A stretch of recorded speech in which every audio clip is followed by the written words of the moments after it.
any gaps, any opportunities for any threats to penetrate this family. I'm going to protect my family and love my family by making sure I do everything that's necessary to care for my family. And usually when you love like that, your affection resources are drained by your task-driven focus, which means all that hugging and stuff and all that stuff don't really, I ain't got time for that. I got work to do.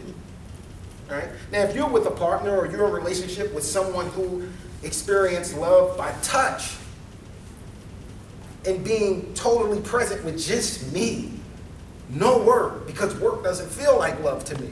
What feels like love to me is when we're able to share in an intimate way.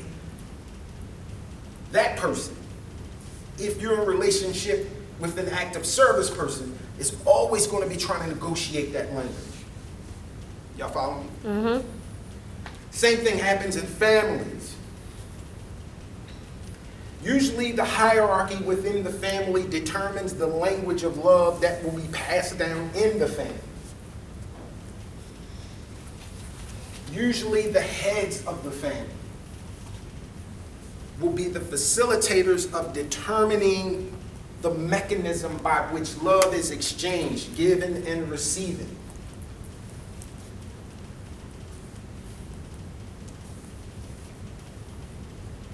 You know, you can meet some people who are huggers.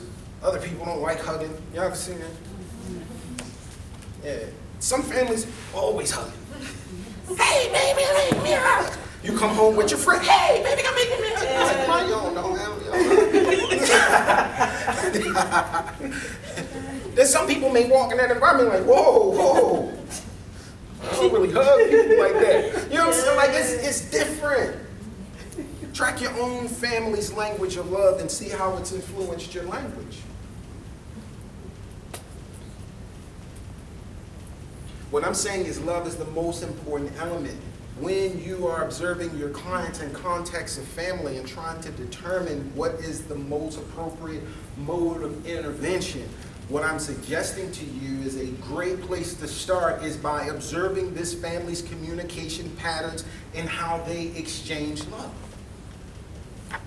Now, what are you going to do once you pick up on what those patterns are and you see it? Oh, okay. All right, I see that. I see that. Okay, so what I notice is that when I'm in this family, if you ask mom's daughter a question, mom will answer for her. I noticed that.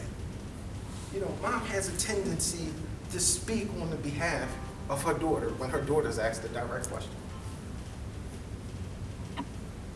And if you explore that with mom, I'm sure mom's conclusion would be, I just want to make sure you understand her. And that's an act of love. You know, that's the way mom protects and makes sure that her daughter gets what she needs. However, what that's doing is preventing the daughter from having opportunities to communicate her own needs independently when she's asked the direct question. So if this child is having a difficult time talking and communicating, and she's come from a context by which mom expresses love by speaking for her, does that work? Now, what are we going to be?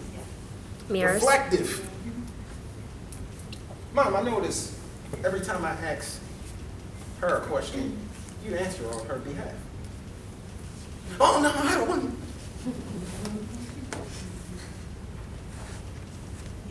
And a little later in the process, ask her a question again and see if mom answers for her. Mom might say, you know what? I wasn't even aware that I did that. He just asked her another question. Let me fall back. I didn't tell mom to fall back. I didn't say that's poor parenting because you're not even letting your child talk for herself. I'm not saying something's really wrong with that. You know you're stunning her growth and development by speaking for her. The only thing I said was, Mom, I noticed when I asked Ashley a question, you answer.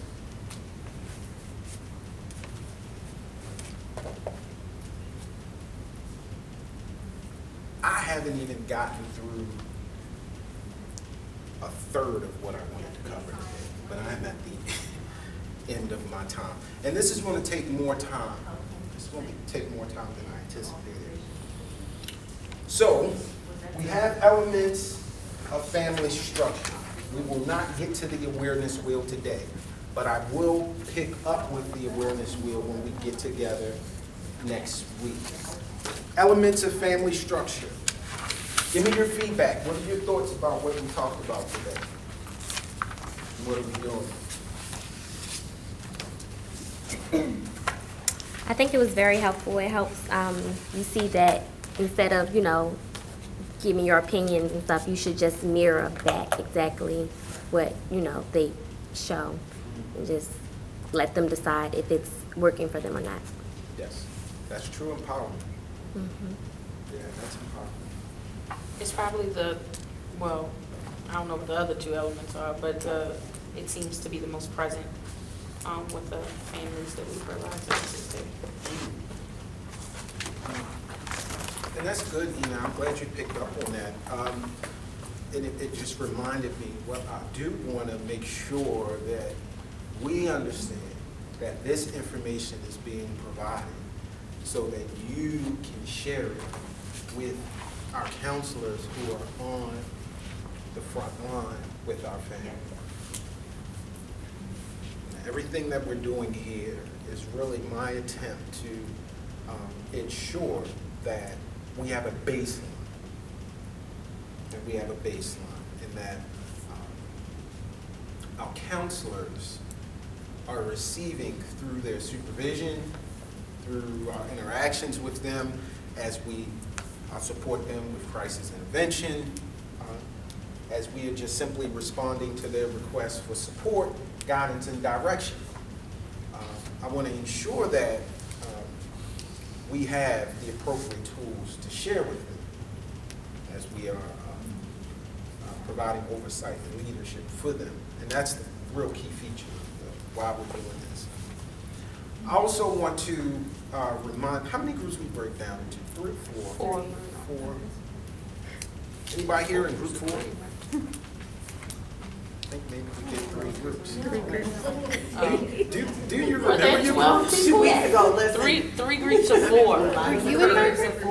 Were you in my group? We are group 1, right? Group 3. All right, so, Mary and Tasia. okay. Now, I also want to remind you that at the end of this process, I will be allocating particular components to each group, and you're going to have to come up with, I said 15, then I turned it to 30, didn't I? And you reflected to me, it was 15 and you just made it 30. You gave me a mirror, it wasn't like I was saying that, but yeah, you naturally did it. Have I made a decision to move it back to 15?